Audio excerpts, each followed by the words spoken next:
बात चल रही है, कोई मीडियम बाइट कर रहा है, सुनो पहले। जब कोई बात कर रहा है मीडिया वाला, अब बात चल रही है, कोई भी थोड़ा नहीं जाता, ऐसा नहीं है। मैं कहता हूं अगर बीजेपी आ गई तो खाद्य दंगा नहीं होगा तो बताना जूता से मारना।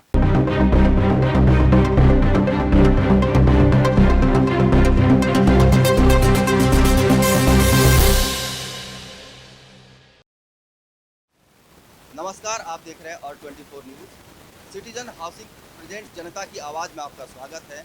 अभी मैं इलाहाबाद यूनिवर्सिटी कैंपस में खड़ा हूं और हमारे साथ बहुत सारे छात्र हैं जो चुनावी चर्चा पे बात करेंगे। अभी उत्तर प्रदेश में 2022 में फरवरी में विधानसभा चुनाव होना है। उस विधानसभा चुनाव पे हम जानेंगे छात्रों की क्या राय है।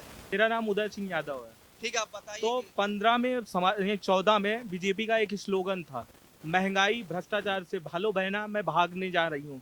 कहन क्यों? तो उन्होंने फोन से बताया अपने बहन को क्योंकि वो आ रहे हैं। कहन कौन? कहन मोदी। अरे मोदी साहब तो आ गए लेकिन महंगाई क्या गई, भ्रष्टाचार दोनों चिपक के बैठे हैं। अब किसान का मुद्दा देख लीजिए, खाद मिल ही नहीं रही है। पटेल भाई जो अनुप्रिया पटेल के साथ, मैं ग्रामीण स्तर की बात बता रहा हूँ, पटेल पूरा वर्ग अनुप्रिया पटेल के साथ अपना दल के साथ कॉम्बिनेशन था। गांव में पोलराइजेशन होता है, समीकरण होता है, जातिगत समीकरण।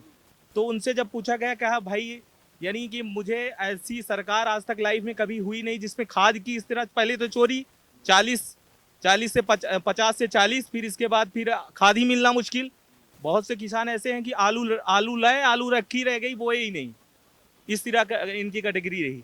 और तो मैं तो यही कहना है, तो ये तो पूरी दोहे की भी बदल रहे हैं। पहले क्या हो, दाल कितना सस्ता था, घर की मुर्गी। मैं कह रहा हूँ कि ये कहते हैं कि समाजवादी पार्टी आ जाती है तो देश तरह का दंगा होता है। मैं कहता हूँ अगर बीजेपी आ गई तो खाद्य दंगा नहीं होगा तो बताना जूता से मारना। खाद्य दंगा होगा, किसान बो ही नहीं पाएगा और नेचर इस तरह कहर बरसा रही है।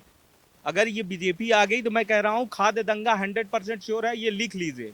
तो मैं तो इस जनता बार से अपील कर रहा हूँ, प्रदेश में समाजवादी पार्टी की देखिए सरकार बने। किसान जितने वर्ग हैं जो जिनके पास इनकम का ज्यादा सोच रहे हैं वो तो सोचेगा कि ये बीजेपी रहे, कोई दिक्कत नहीं है। लेकिन आम जितने हैं, क्योंकि 70% है तो इन्वॉल्व है, 70% किसान है।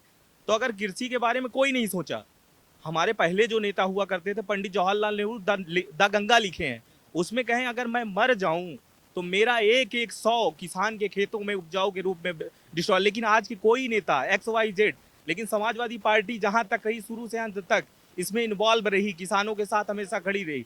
तो मैं तो यही सपोर्ट करता हूं कि अगर अगर 22 में समाजवादी पार्टी है तो उनकी यही संवेदना रहे कि अगर मैं मर जाऊं, अगर जब तक जिंदा रहूं तब तक किसान के बारे में, नौकरी तो सभी अगर इन्वॉल्व सभी को मिल जाएगा, लेकिन ऐसी भावना किसी नेता में हमने नहीं देखा।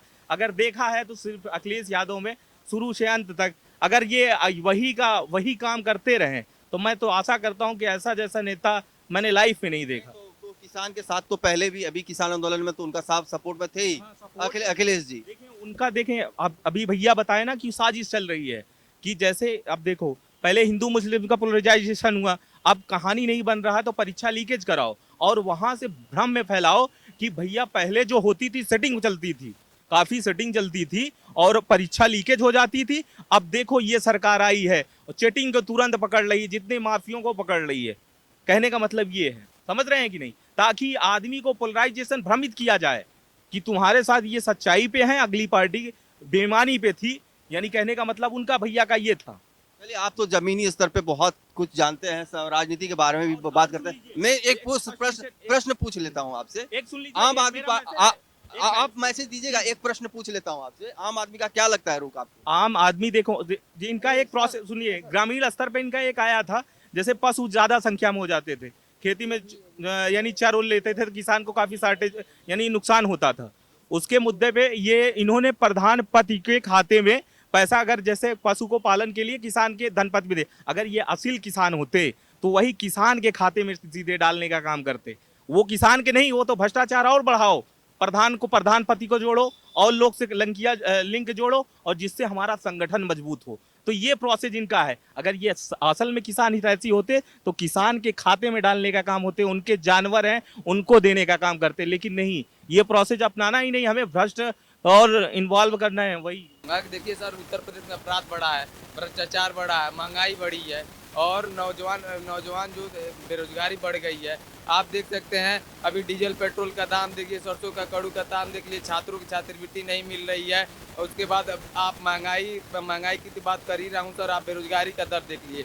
आज नौजवान आज उत्तर प्रदेश की लखनऊ विधानसभा और घेरने का काम किए। आज सुबह सुबह कम से कम हजारों छात्रों को गिरफ्तार कर लिया गया। क्या इस सरकार में अपनी हक और हुकूक की बात करना, अपने अधिकार की बात करना गुनाह है? आज हम लोग छात्र जब भी इस समाज में शोषित वंचित पीड़ित दलित के साथ अन्याय होता है तो हम लोग आवाज़ उठाते हैं, इसी सड़कों पे निकलते हैं। यही योगी आदित्यनाथ की सरकार अपने बट और बूट और पुलिसिया दमन पे हम लोग गिरफ्तार करती है और जेल भेजती है। आप बताइए, अगर छात्र अपने छात्रावासों की बात कर रहा है, अगर बेरोजगारी की बात कर रहा है, अगर किसान अपनी किसानी की बात कर रहा है, दुगनी की बात कर रहा है, MSP की बात कर रहा है, देखिए आप देखते हैं लगातार 1 साल से किसान आंदोलन चला। आखिर में जब किसान आंदोलन कानून किसान कृषि बिल अगर जब काला था तो इसे वापस क्यों किए? इसका मतलब इनके नियत में खोट होगा। अभी हाल में बता दें, अभी कृषि बिल एक आने वाला है, बैंकिंग बिल जो आ रही है, प्राइवेटेशन होने जा रही है। जितने भी सरकारी बैंक है उसको प्राइवेटेशन उसका विरोध हो रहा है। एक नया बिल आने जा रहा है। आप देख रहे हैं तमाम देश की संस्थाओं को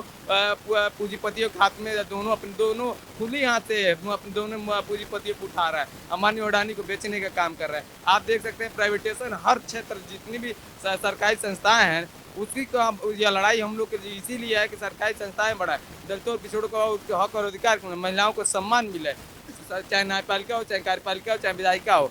हर क्षेत्र में देख लीजिए सरकार पूर्ण रूप से कुठाराघात कर रही है और हर वर्ग के साथ यह एकदम फेलियर रही है और उसके साथ ये समझिए हर वर्ग के साथ अन्याय करने का काम किया। इस भारतीय जनता पार्टी को पूरा युवा इस बार उखाड़ फेंकने का संकल्प लिया है और परिवर्तन की बार वही है। आदरणीय राष्ट्रीय अध्यक्ष जी अखिलेश यादव जी को पुनः उत्तर प्रदेश का मुख्यमंत्री बनाने का हम लोग संकल्प लिए हैं। बहर होगी और जो हमारे नेता हैं बैरिस्टर सफदुद्दीन ओवैसी साहब, उनका मिशन है वो 100 सीटों पर चुनाव लड़ने जा रहे हैं और 100 सीटों पर हम चुनाव लड़ेंगे। और जिस तरीके से मुस्लिम समाज का रिप्रेजेंटेशन नहीं है उत्तर कहीं पर भी, उनकी जो मिशन है उसको हम लोग आगे बढ़ाएंगे। और जो जैसा कि समाजवादी पार्टी को अध्यक्ष जी ने ऑफर किया था, उन्होंने गठबंधन करने से इनकार कर दिया है। हम जो है 100 सीटों पर अपना पर्सनली कैंडिडेट उतार करके चुनाव लड़ेंगे। तो ओवैसी जी जो चुनाव लड़ रहे हैं उत्तर प्रदेश में, तो ये तो माना जा रहा है कि ये तो समाजवादी पार्टी के लिए ही नुकसान है। क्यों नुकसान होगा बताइए? क्या हम बिहार में चुनाव लड़े थे 20 सीटों पर, 5 सीटों पर हमारी जीत हुई। आप बिहार में चुनाव लड़े 20 सीटों पर नहीं, 22 सीटों पर, 29 सीटों पर चुनाव लड़े थे आप। 20 सीटों पर लड़े। हाँ, और आप हम 5 सीटों पर सीट आप जी जी जी बिल्कुल। बहुत सारा नुकसान हुआ था। ऐसा कुछ नहीं, हम गठबंधन में जा रहे थे उनके साथ। अगर जो तेजस्वी यादव जी अगर सरकार उनकी बनती तो हम उनको गठबंधन करते। उनको ऑफर किया गया था, उन्होंने ऑफर करने से एक्सेप्ट करने से इनकार कर दिया था। आपको क्या लगता है ओवैसी जी कितना सीट जीत पाएंगे उत्तर प्रदेश? मान चलिए 50-60 सीट हम जीतने जा रहे हैं। 50-60 सीट जीत जाएंगे तो फिर तो आप ऐसी जगह पे पहुंच जाएंगे कि आप किसी सरकार को बना सकते हैं। बिल्कुल, हम किंग मेकर की भूमिका में होंगे। आने वाला ये वक्त बताएगा। किंग मेकर अगर आप बनेंगे तो किसको बनाएंगे किंग? जो भी सेकुलर दल जिसको हम समझेंगे उसको बनाएंगे। समाजवादी पार्टी को कुछ सीटें बच गई तो आप वहाँ पे सपोर्ट करके उनको किंग बना दें। तो ये राष्ट्रीय नेतृत्व तय करेगा। बहरहाल ये तो आने पहले से ही समाजवादी पार्टी के साथ क्यों नहीं जुड़ जाते? देखिए, बैरिस्टर साहब तो ऑफर किए थे, लेकिन समाजवादी पार्टी के जो मुखिया हैं अखिलेश यादव जी, उन्होंने इस बात को इनकार कर दिया। अब उनको जो लगता हो। खबर तो उल्टी ही सुने थे कि अखिलेश यादव चाहते हैं क्या? यादव जी का कल बयान है, आप देखिए महोबा का, उन्होंने साफ कहा है कि हम बैरिस्टर सफदुद्दीन ओवैसी के साथ नहीं जाएंगे। राजभर जी तो कोशिश किए कि अखिलेश यादव के साथ। राजभर जी ने जो मोर्चा बनाया था उसमें जो है बैरिस्टर साहब उस मोर्चे के सदस्य थे, लेकिन राजभर जी पलटी मार करके समाजवादी पार्टी में चले गए। तो पूरा बीजेपी को फायदा लग रहा है और लोग कहते भी हैं कि आप बीजेपी की बी टीम है। किस बेस पे आप कहते हैं बी टीम है? मैं नहीं कहता हूँ, मैं तो कुछ कहता ही नहीं हूँ। जनता के कहने से क्या मतलब? जनता कहती है, जनता का बेस क्या है कहने? समाजवादी पार्टी से ही पूछ लीजिए, वो क्या बोलेंगे कि बोल देगी ओवैसी जो है बीजेपी की। ये लगता है जब देखिए जिस समाज का रिप्रेजेंटेशन नहीं होता है, आप तो मान लीजिए जाट 4% हैं और राजभर 2% हैं, मुस्लिम उत्तर प्रदेश में 20% है, यादव 7% है, तो हमारा रिप्रेजेंटेशन होना चाहिए ना। आप अगर सेकुलर किस पार्टी को सेकुलर किस पार्टी को सेकुलर समझ? 2012 के मैनिफेस्टो में इन्होंने लिखा था कि मुसलमानों को 12% रिजर्वेशन दिया जाएगा। नहीं, मैं आप पूछ रहा हूँ आपको उत्तर प्रदेश में किस पार्टी को सेकुलर पार्टी? जब देखा जाएगा वक्त बताएगा। पहले से आपको जनता को बताना पड़ेगा ना कि सेकुलर कौन है, कौन सेकुलर नहीं है। अगर आप बीजेपी को सेकुलर नहीं समझते हैं तो आपको समाजवादी पार्टी को सेकुलर समझते हैं। बीजेपी तो कहीं ना कहीं समाज में फैलाने का काम कर रही है। तो आप समाजवादी पार्टी के साथ पहले से क्यों नहीं गठबंधन के साथ चले जाए? नहीं, ऑफर तो किया गया, जब उन्होंने रिजेक्ट कर दिया तो क्या किया जाए? ये फैसली बात मत करो। बात चल रही है, कोई मीडियम बाइट कर रहा है, सुनो पहले। जब कोई बात कर रहा है मीडिया वाला, हम बात कर रहे हैं, तरीका नहीं है। नहीं, बिल्कुल ये तरीका है, लीजिए आपके पास जब सवाल आएगा तो आप अपना तर्क रखिएगा। It is not argument for tell me about. बस सर यही कहना है कि जो भारतीय जनता पार्टी है कहीं ना कहीं वो असंवैधानिक काम कर रही है, लोगों के साथ जुल्म कर रही है, और जो आने वाला वक्त है भाजपा सरकार को जवाब दिया जाएगा। पार्टी से खुद चुनाव लड़ रहे हैं और कोई गठबंधन में नहीं जा रहे हैं। तो ये भाई साहब का कहना है कि सेकुलर ओवैसी जी की सेकुलर दल है, और जो बाद में चुनाव के बाद अगर कहीं पे सीट बच गई किसी को सपोर्ट करने के लिए तो हम सेकुलर पार्टी को सपोर्ट करेंगे, और पहले गठबंधन वो समाजवादी पार्टी से अखिलेश यादव से नहीं करेंगे।